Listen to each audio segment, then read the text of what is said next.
അത്യന്തം വേദനാജനകമായ സംഭവമാണ് ഗുജറാത്തിലെ അഹമ്മദാബാദിൽ ഉണ്ടായ വിമാനാപകടവും അതിനെ തുടർന്ന് ആ വിമാനത്തിലുണ്ടായിരുന്ന ഒരാളൊഴികെ ബാക്കി മുഴുവൻ യാത്രക്കാരും മരണപ്പെടുകയും ചെയ്ത സാഹചര്യം.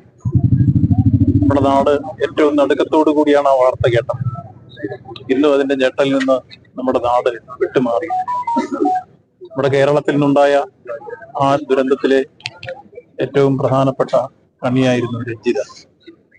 നേഴ്സ് എന്ന നിലയിൽ ബ്രിട്ടനിൽ ജോലി ചെയ്തുകൊണ്ടിരിക്കെ അവധി നീട്ടിയെടുക്കുന്നതിന് വേണ്ടിയാണ് ഇടയ്ക്ക് ഇവിടെ വന്ന് സംസ്ഥാന ഗവൺമെന്റുമായി ബന്ധപ്പെട്ട് അവധി നീട്ടിയെടുത്തതിനു ശേഷം വീണ്ടും ബ്രിട്ടനിലേക്ക് മടങ്ങി.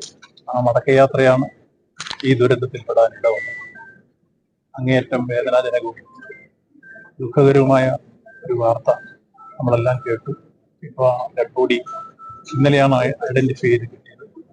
അവിടുന്ന് പോസ്റ്റ്മോർട്ടം എല്ലാം ചെയ്ത് കൃത്യമായി തിരുവനന്തപുരം എയർപോർട്ടിൽ എത്തിച്ചു. അവിടുന്ന് സംസ്ഥാന ഗവൺമെന്റിന് വേണ്ടി മന്ത്രി ശിവൻകുട്ടി ബോഡി ഏറ്റുവാങ്ങുകയുണ്ടായി. ഇപ്പോൾ ഇവിടെ സംസ്ഥാന ഗവൺമെന്റിന് വേണ്ടിയുള്ള ആദരാഞ്ജലി അർപ്പിക്കാൻ വേണ്ടിയാണ് എത്തിച്ചേർന്നത്. ഇവിടെയും അതിനുശേഷം വീട്ടിലും എത്തിയതിനു ശേഷമായിരിക്കും മടങ്ങുക.